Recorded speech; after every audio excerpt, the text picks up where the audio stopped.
नमस्कार। आज ना हम एक बहुत ही दिलचस्प सफर पर चलने वाले हैं। हम ये समझने की कोशिश करेंगे कि कैसे हमारी ये पृथ्वी सच में हम सबका एक साझा घर है। जरा एक पल के लिए सोचिए कि आप स्पेस में हैं और नीचे अपनी दुनिया को देख रहे हैं। आपको कोई सरहदें नहीं दिखेंगी, कोई लकीरें नहीं, कोई अलग अलग देश नहीं, बस एक खूबसूरत नीला और हरा गोला, हमारा घर, जो एक साथ घूम रहा है ना एक कमाल का नज़ारा। और पता है, यही नज़ारा हमें हमारे पहले आइडिया तक ले आता है कि हमारी पृथ्वी असल में एक सीमाहीन, एक बॉर्डरलेस प्लैनेट है। चलिए देखते हैं कि स्पेस से देखने पर यह बात कितनी सच लगती है। ग्रुप कैप्टन शुभांशु शुक्ला ने कितनी सही बात कही थी जब उन्होंने कहा कि स्पेस से कोई बॉर्डर नहीं दिखता। वहां से देखने पर यह बात शीशे की तरह साफ हो जाती है कि हम सब एक ही विशाल घर का हिस्सा हैं। और यह एहसास कोई नया नहीं है। सोचिए, दशकों पहले जब भारत के पहले अंतरिक्ष यात्री विंग कमांडर राकेश शर्मा से पूछा गया था कि हमारा देश स्पेस से कैसा दिखता है, तो उनका जवाब आज भी हम सबके दिलों में गूंजता है, सारे जहां से अच्छा। यह सिर्फ एक जवाब नहीं था, बल्कि एक बहुत गहरी भावना थी। तो इंसानों को तो ऊपर से सरहदें नहीं दिखती, लेकिन क्या प्रकृति इन बॉर्डर्स को मानती है? जी नहीं, बिल्कुल नहीं। चलिए अब देखते हैं कि कैसे कुदरत हर बनाई हुई रेखा को पार कर जाती है। अरे आप ही सोचिए, हवा क्या किसी देश के बॉर्डर पर रुकती है? नहीं ना। नदियां बिना किसी पासपोर्ट के बहती हैं, और बादल, बीज, जानवर, ये सब भी आज़ादी से पूरी दुनिया में घूमते हैं। हमारी खींची हुई लकीरों से पृथ्वी को कोई फर्क नहीं पड़ता। और इसका एक बहुत ही कमाल का एग्जाम्पल है ये छोटा सा पक्षी, गुलाबी मैना, जिसे रोजी स्टार्लिंग भी कहते हैं। ये कोई आम पक्षी नहीं है, बल्कि एक जबरदस्त ट्रैवलर है। जरा इसकी जबरदस्त जर्नी के बारे में सोचिए तो। ये अपने गर्मियां दक्षिणी रूस और मंगोलिया में बिताती है, और फिर हर सर्दी में हजारों किलोमीटर उड़कर भारत पहुंच जाती है। लेकिन ये यहाँ सिर्फ आराम करने नहीं आती, बल्कि टिड्डियों जैसे कीड़े मकोड़ों को खाकर हमारे किसानों की भी मदद करती है। सच में एक छोटा सा पक्षी जो बड़े बड़े महाद्वीपों को जोड़ता है। तो जैसे प्रकृति जुड़ी है, वैसे ही हम इंसान भी एक दूसरे से जुड़े हुए हैं, एक अनदेखे जाल से। अब चलिए ये देखते हैं कि कैसे हमारे घरों में रखी छोटी छोटी चीजें भी हमें पूरी दुनिया से जोड़ती हैं।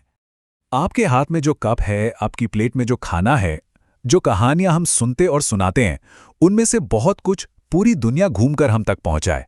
हम जाने अनजाने में ही एक ग्लोबल लेन देन का हिस्सा हैं। चलो एक मजेदार, बल्कि कहूं तो मसालेदार एग्जाम्पल लेते हैं, मिर्च का। क्या कोई मान सकता है कि जो मिर्च आज भारतीय खाने की पहचान है, वो हमेशा से यहाँ की थी ही नहीं? जी हाँ, ये हजारों मील दूर दक्षिण अमेरिका से आई थी, जिसे करीब 500 साल पहले पुर्तगाली यात्री अपने साथ लेकर आए थे। और इसका असर अरे जबरदस्त था। मिर्च आने से पहले भारतीय खाने में तीखापन काली मिर्च से आता था, लेकिन मिर्च ने तो पूरा खेल ही बदल दिया। आज क्या हम बिना मिर्च के भारतीय खाने के बारे में सोच भी सकते हैं? शायद नहीं। और कहानी सिर्फ मिर्च की नहीं है भाई। हमारे प्यारे आलू, टमाटर, मूंगफली और काजू, ये सब भी बाहर से आए मेहमान ही हैं। इन सब ने मिलकर हमारी प्लेट को एक सच्ची ग्लोबल दावत बना दिया है। लेकिन रुकिए, ये कहानी सिर्फ आने की नहीं है, ये एक तरफा मामला नहीं है। भारत ने भी दुनिया को कई बेशकीमती तोहफे दिए हैं। चलिए अब उन पर एक नजर डालते हैं। जैसे मिर्च हमारे पास आई, वैसे ही हमने दुनिया को मिठास दी। जी हाँ, बात हो रही है चीनी की। एक जमाना था जब दुनिया के ज्यादातर लोगों को चीनी का स्वाद तक नहीं पता था, और ये भारत से ही उन तक पहुंची। और फिर आता है योग। सोचकर देखिए, 3000 साल, उससे भी ज्यादा समय से ये भारत की धरती पर है। कितनी गहरी और पुरानी विरासत है ये। लेकिन ये कमाल का ज्ञान सिर्फ भारत में ही नहीं रहा। ट्रैवलर्स, स्कॉलर्स और टीचर्स के जरिए ये दुनिया के कोने कोने तक फैल गया। आज तो योग एक ग्लोबल मूवमेंट बन चुका है, और 21 जून को पूरी दुनिया एक साथ इंटरनेशनल योगा डे मनाती है। और एक और मजेदार बात बताऊं, जो शायद आपको भी हैरान कर देगी। क्या आप जानते हैं कि हमसे हजारों किलोमीटर दूर ब्राजील के डेयरी उद्योग की रीढ़ की हड्डी हमारी भारतीय गायें जैसे कि गिर और कांकरेज हैं? ये वाकई ग्लोबल पार्टनरशिप का एक बेहतरीन उदाहरण है। तो इन सारी कहानियों को, पक्षियों, पौधों, हमारी परंपराओं, इन सबको जब हम एक साथ जोड़ते हैं, तो क्या तस्वीर बनती है? एक बहुत ही सरल लेकिन गहरी सच्चाई की। एक पृथ्वी, एक परिवार। ये सब हमें यही दिखाते हैं कि हमारी पृथ्वी ना एक जिंदा, धड़कते हुए जाल की तरह है, इसका हर धागा, चाहे वो एक छोटा पक्षी हो, एक मसाला हो या एक विचार हो, दूसरे से जुड़ा हुआ है। सब कुछ एक दूसरे के साथ ट्रैवल कर रहा है, मिल रहा है और साथ में आगे बढ़ रहा है। और पता है, भारत की संस्कृति में इस भावना के लिए एक बहुत ही खूबसूरत शब्द है, वसुधैव कुटुंबकम। इसका मतलब है ये सारी दुनिया एक ही परिवार है। और जिस पल हम इस सच्चाई को दिल से अपना लेते हैं ना कि हम सब एक हैं, तो सब कुछ बदल जाता है।